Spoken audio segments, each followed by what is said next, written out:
I'm excited for you to join us today. And I'm Sue, the author of the Money Belief Formula and founder and CEO of the Her Finance Club. So I really appreciate you joining us, and I'm really, really excited to tell you about our book today. So, but before we start into talking about that, I want to introduce my co-host, Dr. Theresa Ricke-Kiely. Hello. Hi. So thank you for taking time out of your busy schedule, Theresa, to join us today. That's greatly appreciated. My pleasure. So Theresa is the executive director for the Center for the Common Good at the University of St. Thomas. And as a professor, she has taught leadership and financial management. She's published in various national and international journals, and she is currently writing her own book. And that is, I was going to say, writing a book on mindful leadership, which, really ties into a lot of what I'm going to be saying today as well. So Theresa lives in St. Paul in Minneapolis with her husband David and her cat Kitty Blue. So welcome, Theresa. Thank you. Thank you so much. Very excited to talk to you today, Susan. So I'm going to hand over to you, Theresa. Well, thank you, Sue. Let me just say congratulations. I'm in the midst of writing a book myself, and this is a hard topic to write about, a very timely topic to talk about with women of all ages. I deal with executives as well as college students, and I think this book is so appropriate for all of them. Easy read. It's less than 100 pages and so many resources. It's really accessible to all. And I'd love to hear a little bit more about your story and how you came about this topic and how you became a financial social worker. You're certified in that, and how you coach people through this. So maybe you could tell us a little bit about your story. Okay. Oh boy, where to start? There's so much. Well, some of it. I mean, we've known each other for 30 years now. It's like, oh my God, how time flies. I just can't believe it. But I just, for, again, people who've just joined us, I'm the author and I'm the founder of the Her Finance Club. I've lived in, you probably can tell that, I'm not from Brooklyn. And that, I have a little bit of an accent, although it's more of a transatlantic accent these days. So I've lived in New York for 30 years, and I was originally from the UK. I'm married, and of course, I have an amazing daughter, which is what we always say about our kids, right? And I actually came over to America initially as a counselor through an organization called Camp America. And I couldn't get any of my friends. I was in college and I couldn't get any of my friends to come over. I'd always had this interest and drive to want to come to America, specifically New York. And I couldn't get any of my friends to come with me. They were like, I'm going to southern Spain for the summer to work on the beach, or Portugal, or the south of France. So in essence, Camp America, you signed up. Didn't matter if you signed up with a friend because you weren't guaranteed to be in the same place. So hence, that was my journey coming over to New York. And I've been here ever since. I mean, I've been back a few times, and now I reside about 70 miles north of New York City. So fast forward to today, I consider myself, to be a social change agent, which kind of ties into my social work background. And I'm really passionate about women's economic empowerment. And I love to refer to myself, or I'll just share a little bit about myself. I'm a lover of philosophy, human behavior, especially when it comes to money, right? And it's about achieving big goals. And of course, it's about the women that I work with and you, the listeners, today on our talk. And I say, yes, you, because I love, as much as anything, helping women uncover their money mindset narratives, and it's about the money blocks that, are holding you back and keeping you financially stuck. And once, you can get past those, how you can transform the information that we garner to, transform the results with your money so you can live your best life. So that's kind of, in a nutshell, what I refer to as what I do. I'm a money mindset mentor, aka money coach. And prior to my starting my coaching business in 2021, earlier last year, I was the director of women's wealth and philanthropy at a New York-based financial and estate planning firm, where I helped women kind of build and preserve wealth, and specialized in providing creative solutions on the planned giving side. So, and one of the reasons I focused on that, and this is how Theresa and I both met in our earlier lives through the nonprofit arena. But I worked in various leadership capacities with nonprofit organizations for more than 2 decades, actually, in administrative roles, including that of an executive director, where I established a foundation and then worked as a trusted advisor who educated inclined individuals and nonprofits on how to leverage charitable giving. So, they could, so the donor could achieve, their needs and fulfill their charitable interest. So the reason I entered the financial field, because as Theresa mentioned, and myself, I'm a social worker, I'm a certified financial social worker, but I entered the field as a social worker, not as an economist or a financial planner. And I entered it because I was really interested in the attitudes and emotional reactions to money, and specifically the gender of money. So what I found was, as I paid more attention to this area, I began to discover that friends and colleagues, even as they became more successful, they weren't talking about money or financial wellness enough, and often shared emotions like, oh, I'm embarrassed, or, I'm fearful when, I'm mentioning money, because it has I have a physical reaction to that. But, what was clear was that they did not feel comfortable talking about finances.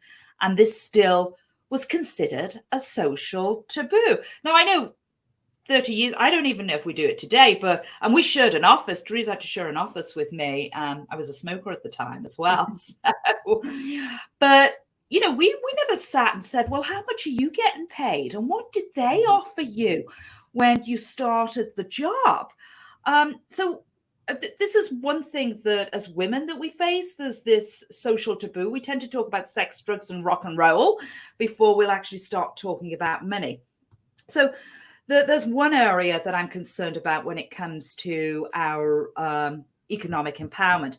But the other is, as women, we are faced with unique obstacles, and there's a lot of them. And I'll maybe run through some of the most obvious ones, which I'm sure our listeners can relate to. But as women, we think and experience money differently. And then, of course, we have the obstacles. So the most obvious one is the gender pay gap, right? And the gender pay gap, for white women, it's 80 cents to the dollar. But for Black and Hispanic women, it's even less. So across the board, we have this gender pay gap. We have a longer end game. Now, living to a grand old age sounds fabulous, right? It's like, oh, lovely. But what comes with old age is chronic disease and disability. So as women, because we outlive, if our partner is male, we typically 4 out of 5 women outlive their male counterpart. So we have that to deal with. The other thing is we have greater debt. Now, this is a good debt in the sense that more women are actually graduating from college, but along with that, they're carrying more debt. Then we put less money away, and it's not because of the most obvious unique obstacle that we have, the gender pay gap, but over I guess a period of years, if our salary or the rate that we're charging for a client, that follows us as we can go along the continuum. So we're putting less away there. But although, we talk about women being risks, not liking risk. And, a lot of women take on their own businesses as entrepreneurs. Well, I think that's a really risky business. But when it comes to like investing our money and confidence in investing, statistics show that we put far less away than our counterparts and maybe put money in places that's not working smartly for us. And then, of course, we've got the pink tax. I don't know if you know about the pink tax, but it's all about, those razor blades that you may buy. So an example would be Romeo pays $9.99 for a pack of his favorite razors, and Juliet pays $12.99 for essentially the same model because it's purple or pink. So just in terms of our clothing, personal hygiene items, women are paying like 15.1% versus men. And theirs is under 12%. So for me, the reason that I established the Her Finance Club was after I'd left, the finance industry and seeing some of the real life impacts of how relationships with money really do wreak havoc on women emotionally and can be a huge source it can be a huge source of pressure and stress. So what I found was, no one was really talking about this. And of course, not to, take away or disrespect any of my male counterparts in the finance industry, but women were afraid to, what I was seeing was women were afraid to talk to each other about money. They were afraid to ask questions about financial products that they didn't understand because they didn't want to look stupid. I had dinner with a couple that my husband's friendly with the husband and the wife, and she, like yourself, Theresa, she has a PhD.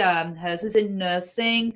She's written a book. She's done all sorts of stuff. And she said the first time she met with a financial advisor, she said she didn't understand what he was talking about. She said he was using all these acronyms. And she said, I didn't want to look stupid. I didn't feel comfortable asking the question. So I think, so we have people on a broad spectrum, people who just don't know where to start and are just getting started in terms of thinking about their financial journey. Women who are really successful women earning 6 and 7 figures who still don't feel totally comfortable in terms of looking at aspects of their finances because they don't feel they're knowledgeable enough. And what we tend to do is what happens then is that we often, if we have fear, guilt or embarrassment, overwhelm or shame, then to avoid those feelings, we're going to ignore them, right? It's like, you don't want to feel like that.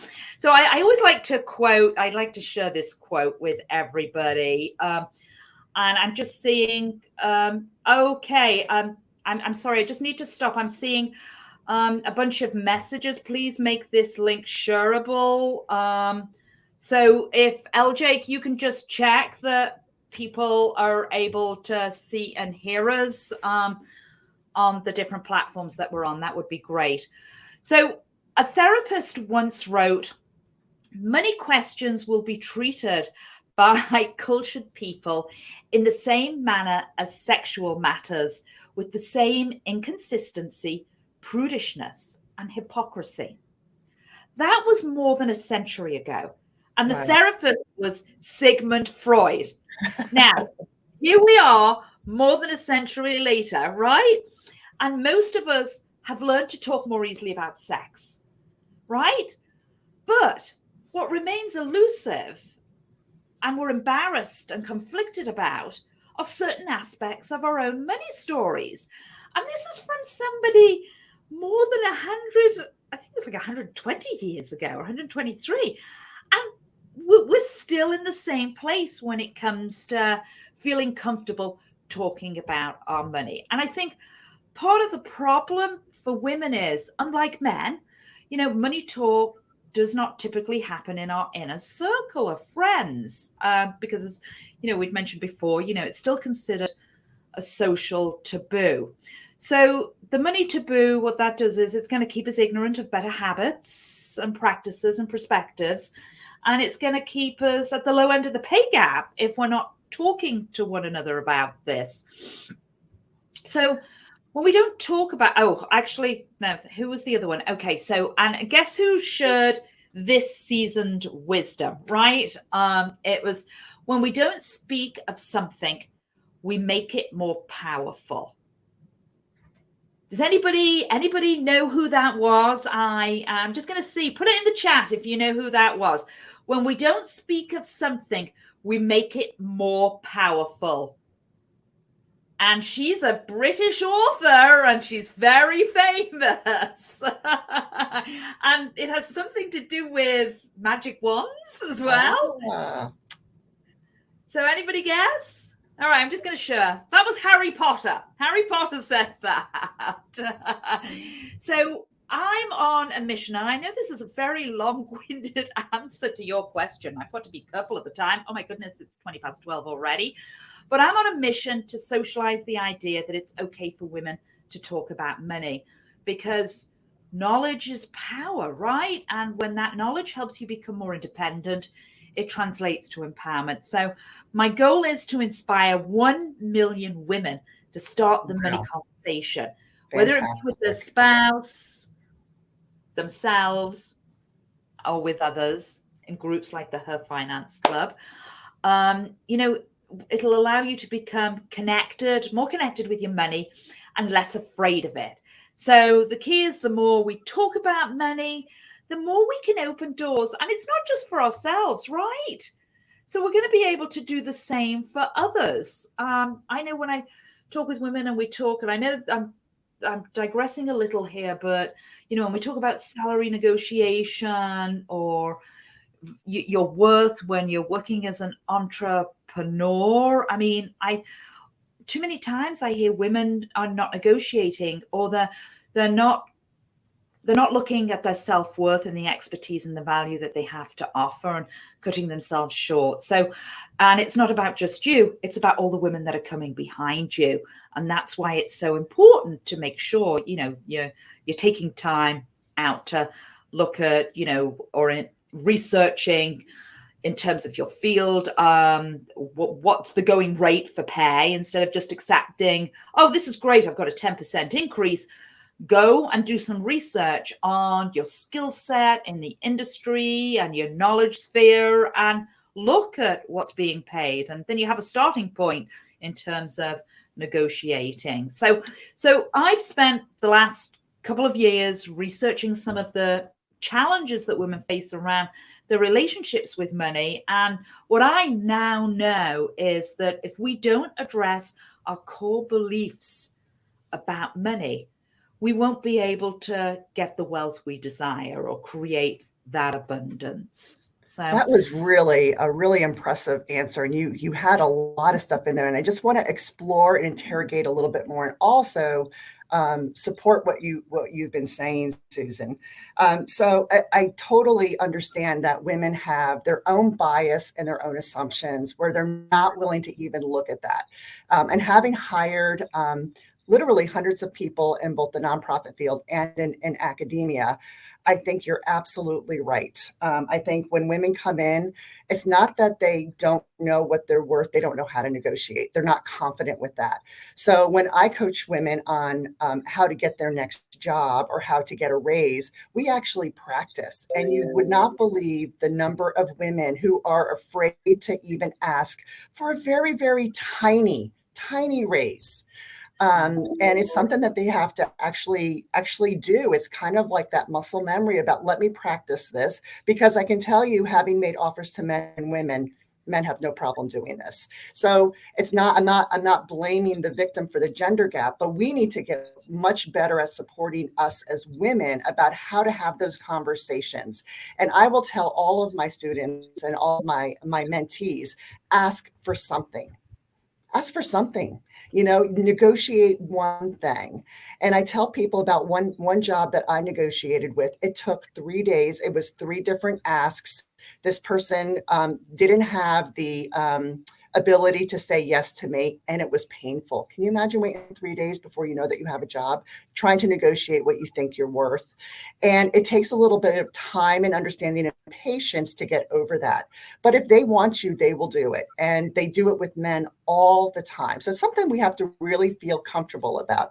The other thing that I think you were right on point for is women talking about money. And having been in philanthropy for as many years as you have, men tend to make the decisions. When I look at how many women alumni actually contribute versus their husbands, it's in the men's hands, and that still is not up to par for where we should be in 2022. Having worked at former male universities, the men give the money, the men get the name, the men, say this is what they want. The women still are not empowered to do that. And as you say, it's been many, many decades. Why are we having a hard time owning our own money? And the last thing I want to point out is you're right. Like that first negotiation can mean tens of thousands, even hundreds of thousands of dollars in our retirement. So if we can teach young women when they graduate from school at 22, just to get an extra $1,000 in their coffers, that adds up to what their retirement will be, along with wealth along the way. So I think this book is really, really interesting. And the types of advice that you give about affirmations, being intentional, all of that is in the mindfulness world. And it's about us. It's how we are intending to do things.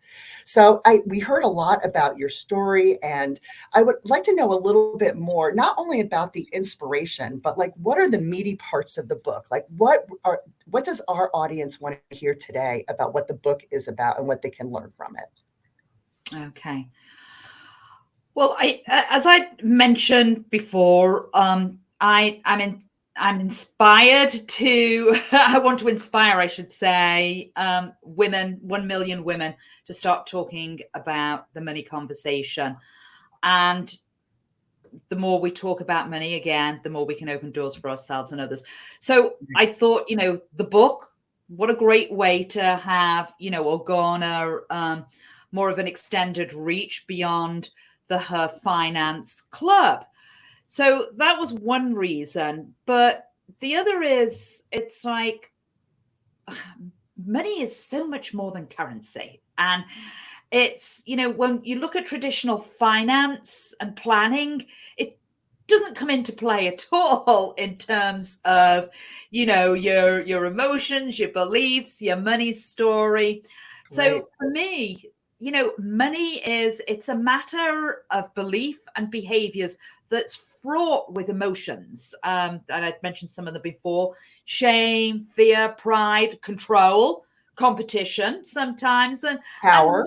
yes, yeah, and so much more. So our money relations are swaying, our decisions, as we just say, about jobs that we take, about income that we accept, and it, influences how we handle our finances in our relationships.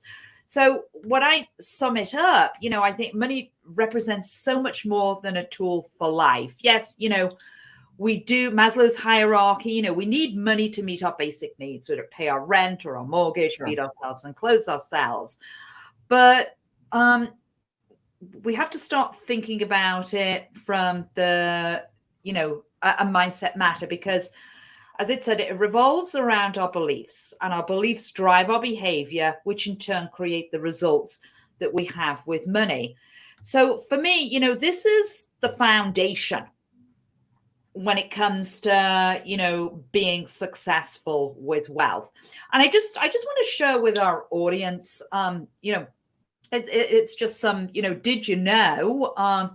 But I think it's fascinating when statistics show that 85% of women are the CFOs of their family households, and they're making most of the day-to-day purchases and the budgeting decisions, but they still feel uncomfortable discussing the financial matters. So, it's saying 85% of women. statistics show. Wow. We also know that statistics are showing that more women than men say that money is their number one source of stress. I think the American Psychological Association indicates that the number one source of stress for women is actually money and finances. And then the other thing is, we mentioned it briefly before, but the area where women fall behind the most when it comes to money literacy is the knowledge and confidence kind of to maximize the earning and investment power that will potentially lead to 80% of women being impoverished in retirement. So it's really important to get the message out there. So starting with the foundation, so people can start to look at financial success. Well, how does that start? It starts with your money mindset. And, our money beliefs cause us to shrink our perspective about life or, work in a silo. What happens then is we're not making the best decision and we're actually shrinking our IQ because, it's the thing behind the scenes that diminishes our competence and our ability to thrive. So no matter how much money you have, your money blocks show up in one way or another. And this includes myself. So I continue to work on money blocks that surface for different life events that occur. I mean, no one's immune to this, but there's a workaround to it. And, I share the start of that, with, the book in terms of money mindset plus behavior, equals financial success. So I personally want to be able to make a difference, so I can be a better person than I was yesterday and do this by helping, my community, the world, for the better. And for me, it's about when women again are, more financially secure, it impacts their children, their communities, and it makes women stronger. And when we're stronger, everybody else is better off because we're the caretakers. And that's right. unfortunate because it's not that women don't achieve their goals, but we have a tendency to put them aside to take care of other people, before we take care of ourselves. Yeah, I think that's a really good point. One of the things that I really appreciate about today's conversation is that you're role modeling some of these tough conversations to have. And here are two women talking on the screen about money. And I think we need more of that. We need to teach our daughters and our nieces and our sisters, and perhaps even our husbands and our sons about how do you invite people into this conversation. So I think that's really incredible. I also was really you talked earlier about how women are afraid to talk to their financial advisors. Excuse me. And it's interesting because we are paying them. And it's not something that's inexpensive, is it? We are paying them. So they should really be listening to our questions, and we should be very comfortable with how we want to enter into that field to make sure that we're educated, because finance is a huge field. And there are a lot of acronyms and a lot of things that you're not going to know right away. But it's like anything else. You need time to learn. And if you're paying somebody, they should be bringing you along. So I think that was also a really good point, having that intention. So can I just add to that, Theresa, that comment? Because I think what I like to encourage is interview your financial planner or your financial advisor. Yes. Call at least 3 of them, because most of them will do a free consultation. You want to be able to connect and feel comfortable. It's like, you have to build a relationship with somebody, you have to trust them, right?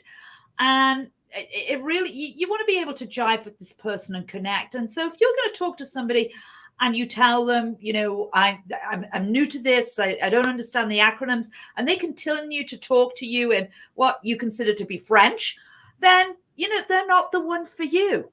There's a lot of them out there. So I encourage everybody, at least connect with 2 or 3 and interview them. And I would say also spend time with them when you get that huge package in the mail, Oh, about your retirement, to say, walk me through this. Again, you're paying them some really good money, and they're supposed to be educating you. But also, I would say, if it doesn't feel right, maybe look somewhere else as well. Not yeah. everybody is as transparent as we had to be when we were working in the nonprofit sector. Right. So so we might need to figure out how to ask other questions. And coming to groups like this might be a way of doing it. What kind of questions should I ask? Because the first time I know I went to a financial advisor, I had no idea what to ask. So getting that from each other is a first start, and having that conversation, I think, and making sure that you do that in a way where you can get information and also share what you know about the sector when you're at that next dinner party or coffee hour, et cetera. Right. So you wrote this wonderful book. I love that you call it the Smart Women's Guide, and I really appreciate the money belief formula. And I think that is your mindset really can hold you back or propel you forward. Can you tell us a little bit about who your audience is? Obviously, all women are invited to the table, but do you want a certain audience to read this really accessible book? Well, I think when it comes to, sorry, excuse me, what I want to bring to women is it's I wanted to title it the Smart Women's Guide because I think all women are smart. We do ourselves a disservice way too often by over critiquing ourselves and thinking we Yeah, need to be perfect. right. And it's kind of like when you mentioned earlier in terms of interviewing males and females, and the negotiating was very different. I see that as women, if we look at a position description and we meet 95% of it, then we're wondering, should we go back to college to meet the other 5%? And don't think about applying for the job. Whereas men, Yeah, if they meet 60% of the position description, it's like, they hey, I can apply. do this. So Absolutely. there's that aspect to it. So we tend to overcritique ourselves, and we're all smart women. So the book, in essence, is it is for all women. But I mean, if you identify with you feel stressed about money and you want to stop feeling stressed, or if you feel that you're working hard but you still seem to stay at the same financial place no matter what, this is definitely a starting point for you. If you want to create new money results from your future instead of repeating the past, you certainly want to be reading this book. If you want to make more money in your business, or if you want to generate more money as an employee in your career, if you want to create a money philosophy that leads to real change, this is the starting point for you. If you see other people getting results with money and you want that for your life, then this book is the starting point for you. And generally, if you're just sick and tired of being sick and tired and you're ready to go all in, and you want to, change your life when it comes to dealing with your money, then this is a great starting point for you. One thing I love is that mindset work, as you know, Theresa, it's the same no matter what level you're at, Right, whether it's in leadership or you're looking at your money. If you're feeling right. financially stuck, the mindset work is the same as if you're living paycheck to paycheck or earning seven figures. So it's not about somebody who's just starting off. I work with a number of women who are very successful and have a lot of challenges around looking at the money. I had one client, and she had and I show this in the book because she's a professional woman. She is an administrator, and she is great at what she does. But she says, when it comes to my money, I'm a scaredy cat. She said, I can't even look at my statements. I just throw them away. It makes me physically sick. I know I should be learning more about, what's best for my retirement and looking at this. And I've got some guy at Voya who does something with my money, but I don't know what. Wow. So, Wow.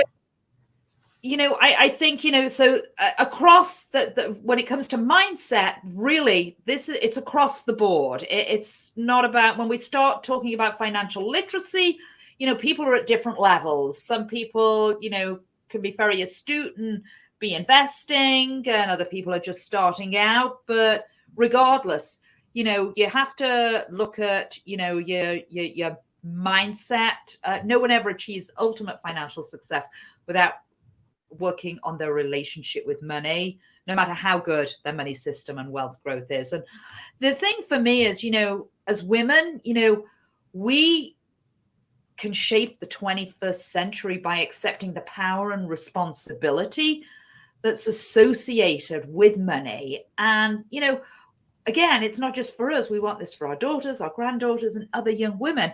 So they're in a position. So it's, our glass ceiling is the floor, so to speak. So it behooves all of us to look at, our money story, which is tied to our money mindset and our behaviors. So I don't know if that answered all the questions. It was a really rich answer. There are a lot of interesting comments on Facebook. And I just want to mention a couple of the comments that, again, kind of support what you've been saying, and ask a question or two.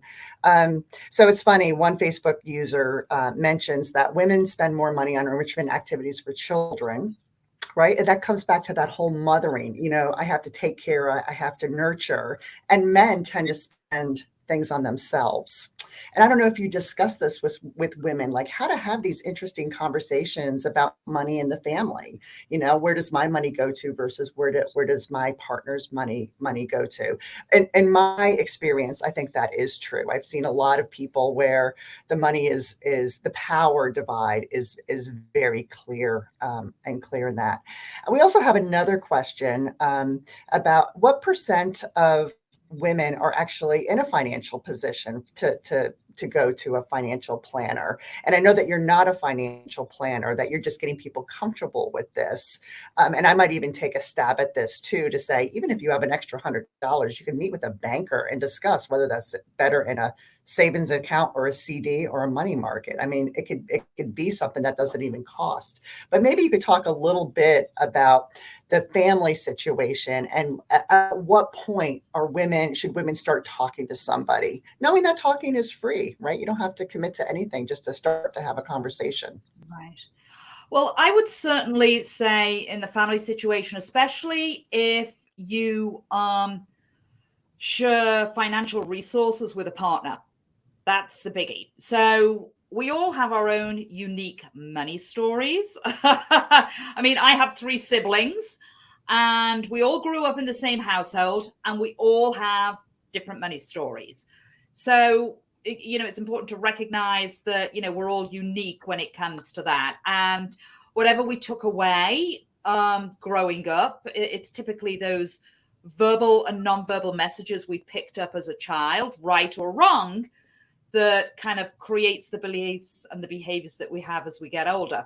So I bring that up because, not only do we have our own unique story, but whoever we're sharing our life with has their own unique story. So not only do you have to understand your own, but then you've got to figure out the other person, which ties into the initial question in terms of mum is looking at the kids and dad might be more focused on, wealth in terms of personal items. So that's the key, number one, to get started. If you're living in the same household with somebody and sharing those financial resources, I like to say, have a money date. And, Wow. schedule that, at least once a quarter. But if you schedule a money date, then you can start to talk and learn about what each of you value in terms of money. And I think, and then that ties back to, so when we look at spending, and when we look, so for me, there's three legs to the stool when it comes to wealth creation. The first is the foundation, which is your money mindset. So you have to be in the right frame of mind, and some of that's rewiring your brain for wealth. And then it's, managing money, having systems in place to manage your money. And then it's your wealth creation, which then you can start to look at, making your money work for you, being smart with it, because compound interest, as we've mentioned before, it's never too late to start putting money away, but the earlier you start, the better. And compound interest is a wonderful thing when you're looking at it long term for savings. Not so great on the credit card side, but so that's key. So kind of taking a step back in terms of understanding. So in order for you to move forward in those three steps, when you're shoring, I guess, a partnership, you have to understand one another, and you have to come to an agreement in terms of how you're going to create that wealth. And it's tied to your values and what's important to you. And I always like to say, I had one lady I had worked with, and she was very successful, earned a lot of money, but felt guilty spending money on herself. Couldn't spend money on herself. So we had talked about that, and that stemmed from her money story. Was she grew up with poverty values being reinforced all the time. We don't have enough money for that, and money doesn't grow on trees. I remember, here, what am I? My dad would say, "What am I? Barclays Bank."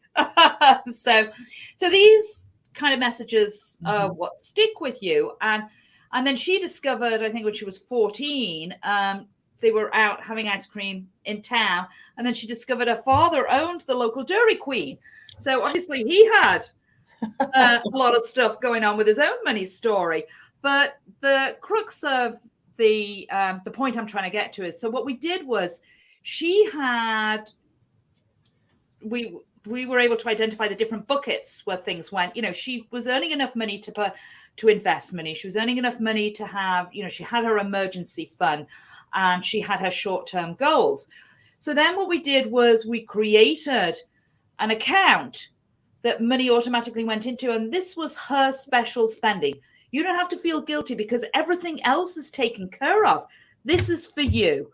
And we had to do that so she would feel comfortable and not feel guilty. I mean, my mother, I think of my mother, and I refer to her all the time as her Balik behavior. Balik's a small little town in Northern Ireland, which actually half the pubs are in Southern Ireland and half the pubs are in Northern Ireland. So that can create a little chaos. It's a little politics. But she grew up, on a farm. There was no money, and kind of, they grew crops, they had cattle, and so basically, and there was no money for clothes, they made their own clothes. And so fast forward to today, my mother had that poverty belief even after she'd got married, and she was a successful entrepreneur herself, but she could never get rid of that scarcity mindset. So hence for me, I feel I shop at Marshall's and TJ Maxx all the time, because what I do then is I'm justifying saying, well, I'm not paying the full price for it, because look on the tag, if I'd bought it from, the designer, I would have been paying a lot more money. So I've got my own stuff as well. It's like, all right, I can spend this money because it's, a bargain, because I'm not paying the full price. So, again, I think, and I'm being a little long-winded about this, but I think these are all the types of things when I think about the women that I think will benefit from this. And certainly if you're relating to anything that I am saying, then this book is for you. Yeah, I agree, and I think that self self-awareness piece that comes out of mindfulness is really key. So having somebody like maybe help you along as you're making decisions and hearing your scarcity your scarcity model and actually trying to interrupt that is really key. And I think this book will help people like you and I who grew up in that poverty scarcity mindset. Right. Susan, we don't have much more time left, but I'd love to hear maybe a few pages out of your book. Maybe you could start with your favorite chapter, or maybe start at the beginning and talk a little bit to us from the book, from your own words. Okay. Let me see. I'm just going to pull this up. Okay, I'm going to read from the first chapter because that'll probably make the most sense. And Perfect. The first chapter is how money beliefs affect you, and it's exploring. So I think I'd already mentioned, money is a much bigger part of our life than we realize. We might know the pros and cons of money, but when it comes to how money affects us on an emotional level, that's when things get murky pretty quickly, right? So our money mindset is shaped, as I'd mentioned, by our personal beliefs, which influence our actions and consequently our financial outcomes. The beliefs that you hold are the most influential aspect of your mindset, right? So when it comes to, when we think about money, so money is a neutral energy that can become a complicated business. And that's because we have created or inherited so many money beliefs about, finances and money. And the money beliefs are what we tell ourselves about money, the limitations or possibilities, whether it be regarding earnings or spending and saving money. So it's made up of three elements. So money behaviors, how we act with money, what we do, and how often we do it. Money thoughts, what we think and say about money. And then money feelings, how we feel and the emotions that we have when it comes to money. So self-limiting money beliefs, sometimes referred to as money blocks, or I like to say being financially stuck, are underlying beliefs or fear that you hold on to subconsciously, right? So that they can keep you financially stuck without you even being aware of it. So limiting financial beliefs, money blocks and emotions, I like to call them hitchhikers. So they hitchhike on your emotion, on your money story.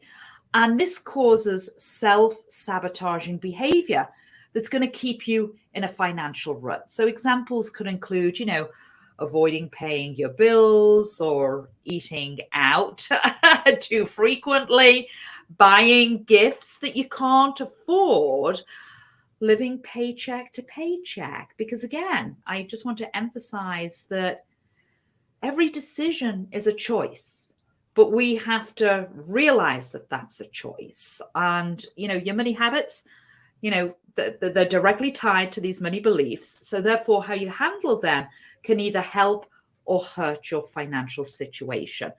So I had shared earlier about the example of a client of her self-limiting thoughts, her being the scaredy cat, that she was totally overwhelmed and anxious about anything other than saving her money.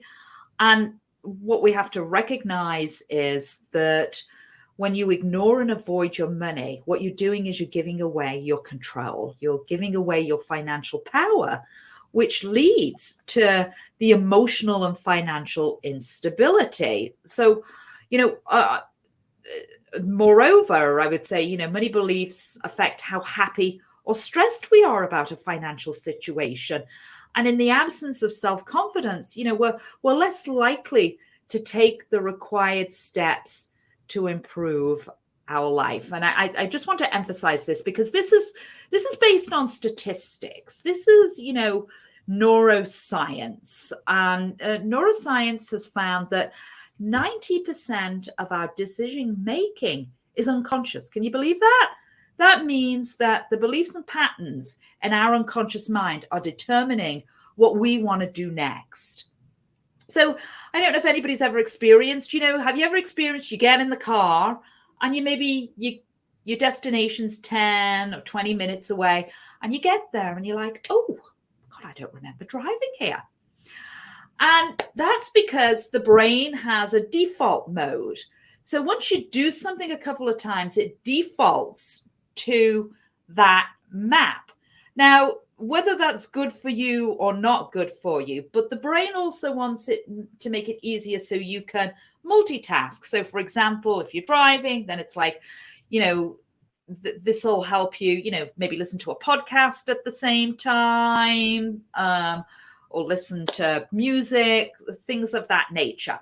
So we have to recognize that, we default. So our brain will default to not necessarily what's the best thing, but what it's familiar with. And that may not be in your best interest. So we have to become intentional about our thoughts and think about it. And the challenge, is, how do we make our beliefs fully conscious to understand and recognize, those potential money blocks that are holding us back? So that being said, we can prepare ourselves mentally and emotionally for success. And for me, the first step is the awareness component, awareness of where our money habits currently stand, right, and a willingness to explore any limiting beliefs, because money is money. And, it makes no difference where it comes from. What matters more is how we think about our finances. And this has a huge impact on whether or not we will be successful in our financial lives, So yeah. Wow, really powerful stuff, Susan. And we only have a few minutes left. And I want to say that I know that you give some of your proceeds, 10%, which is very generous, to nonprofits in this space. So I'm really glad about that. So the book is The Money Belief Formula: Mindset plus Behavior Equals Financial Success. It's a smart women's guide. If you don't get it today, you can always buy it tomorrow. Support a woman-owned business, support your own beliefs, and changing those so that you can have a mindset of abundance. Thanks, Susan. This has just been a great discussion, and I look forward to the next one. Oh, thank you, Theresa. Much appreciated. My pleasure. My pleasure. All right, ladies. Again, thank you for joining us. It's been really fun and exciting for me to share about my upcoming, well, it's not upcoming, my book.